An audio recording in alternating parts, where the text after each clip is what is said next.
भारत आणि पाकिस्तान यांच्यात गुरुवारी रात्रीपासून जोरदार धुमचक्री सुरू आहे। पाकिस्तानी सैन्याने भारतावर ड्रोन आणि क्षेपणास्त्रांचा मारा करून हवाई हल्ला केला होता। मात्र भारतीय लष्कराने हे सर्व हल्ले परतवून लावत पाकिस्तानमध्ये घुसून शत्रूला नेस्तनाबूत केले होते। भारतीय सैन्य दलाने वायुदल, हवाई दल आणि पायदळ या तिन्ही आघाड्यांवर पाकिस्तानला धूळ चारली आहे। त्यामुळे आता पाकिस्तान पुन्हा एकदा छुप्या पद्धतीने भारतावर हल्ला करण्याची शक्यता वर्तवली जात आहे। कारण पाकिस्तानने काही तासांपूर्वी अरबी समुद्रातील गुजराती मच्छीमारांच्या बोटी ताब्यात घेतल्यात।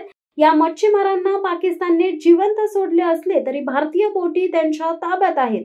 त्यामुळे पाकिस्तानात पुन्हा एकदा मुंबईवर झालेल्या 26/11 हल्ल्याप्रमाणे समुद्री मार्गाने लपून भारतात घुसखोरी करण्याच्या तयारीत आहे का, अशी शंका निर्माण झाली आहे। या पार्श्वभूमीवर भारतीय नौदल आता सतर्क झाले आहेत। नौदलाच्या अधिकाऱ्यांनी शुक्रवारी सकाळी मुंबईतील मच्छीमारांसोबत बैठक आयोजित केली आहे। यावेळी मच्छीमारांना मासेमारीसाठी समुद्रात जाताना दक्षता बाळगण्याच्या सूचना देण्यात आल्या आहेत। भारतीय नौदलाने भारतीय मच्छीमारांना मासेमारीसाठी ही विशिष्ट मर्यादा घालून देण्यात आली आहे।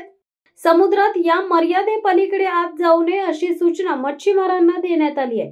नौदलाने आखून दिलेल्या सीमेबाहेर शूट टू किलचे आदेश जारी करण्यात आले आहेत। तसेच लवकरच मुंबईतील मच्छीमार बोटीचं सर्वेक्षण करून एका ॲपच्या मदतीने त्यांचा डाटा गोळा केला जाणार असल्याचे समजते। सुरक्षा यंत्रणांकडून मत्स्य व्यवसाय विभागाला कोणत्या सूचना देण्यात आल्यात पाहूयात। भारतीय नौसेनेकडून समुद्रात ODA of shore defence area या क्षेत्रात मच्छीमारांना मासेमारी करता येणार नाहीये। या क्षेत्रात बोटी आढळल्यास शूट टू किलचे आदेश देण्यात आलेत। ऑइल रिग सारख्या क्षेत्रात मासेमारीला जाऊ नये अथवा वादळापासून वाचण्याकरिता त्या क्षेत्राचा आश्रय घेऊ नये।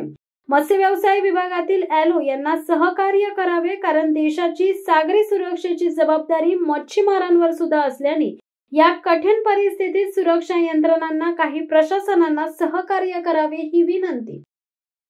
शिवसत्ता टाइम्स न्यूज ब्युरो, मुंबई।